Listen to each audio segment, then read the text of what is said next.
नमस्कार साथीहरू। आजको भिडियोमा हामी जापानमा रहेका नेपाली नागरिकहरूका लागि एकदमै महत्त्वपूर्ण विषयमा कुरा गर्न गइरहेका छौँ।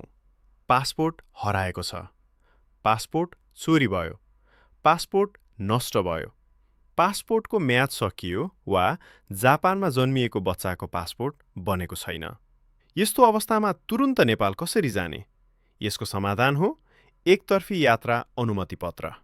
आजको भिडियोमा हामी ट्राभल डकुमेन्ट के हो, कहिले चाहिन्छ, कसरी बनाउने, के कागजात चाहिन्छ, कति पैसा लाग्छ, जापान फर्कन के गर्ने, सबै कुरा सरल भाषामा बुझ्नेछौँ। ट्राभल डकुमेन्ट भनेको के हो? साथीहरू, एकतर्फी यात्रा अनुमति पत्र भनेको पासपोर्ट नभएको अवस्थामा वा पासपोर्ट हराएको, चोरी भएको, नष्ट भएको, एक्सपायर भएको अवस्थामा तुरुन्त नेपाल फर्कन दिइने अस्थायी सरकारी कागजात हो। यसको प्रयोग जापान, नेपाल, नेपाल बाहेक अन्य देश जान पाइँदैन। कुन अवस्थामा पाइन्छ?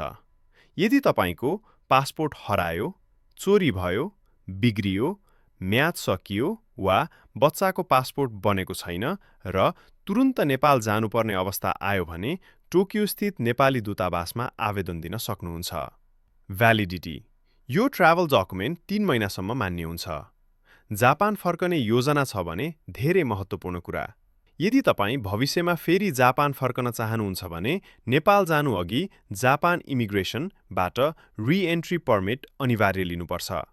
यदि रि-एन्ट्री पर्मिट लिनु भएन भने नेपाल गएपछि जापान फर्किन समस्या आउन सक्छ। नेपाल पुगेपछि के गर्ने? ट्राभल डकुमेन्टबाट नेपाल पुगेपछि सकेसम्म छिटो नयाँ पासपोर्ट बनाउनुपर्छ, किनभने ट्राभल डकुमेन्टबाट फर्केर जापान आउन पाइँदैन। आवश्यक कागजात: 1. नेपाली नागरिकता प्रमाणपत्र। 2. पासपोर्ट, हराएको भए police report. 3. Passport size photo 2 वटा। 4. राजस्व दस्तुर 8,000 येन।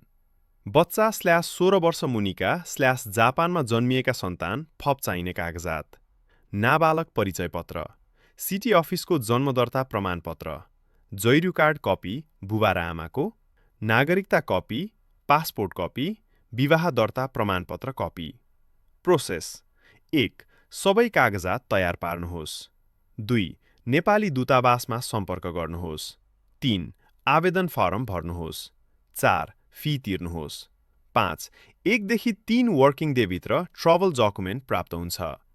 इम्पोर्टेन्ट टिप्स: पासपोर्ट हराएमा पहिले पुलिस रिपोर्ट अनिवार्य। एम्बेसीको अफिसियल नम्बर मात्र प्रयोग गर्नुहोस्। एजेन्टलाई अनावश्यक पैसा नदिनुहोस्। रि-एन्ट्री पर्मिट बिर्सनु हुँदैन। सबै डकुमेन्टको फोटो मोबाइलमा राख्नुहोस्। एन्डिङ: साथीहरू, पासपोर्ट एक्सपायर भयो, हरायो वा छैन भने पनि आत्तिनु पर्दैन। ट्राभल डकुमेन्टको माध्यमबाट तपाईँ सुरक्षित रूपमा नेपाल फर्कन सक्नुहुन्छ।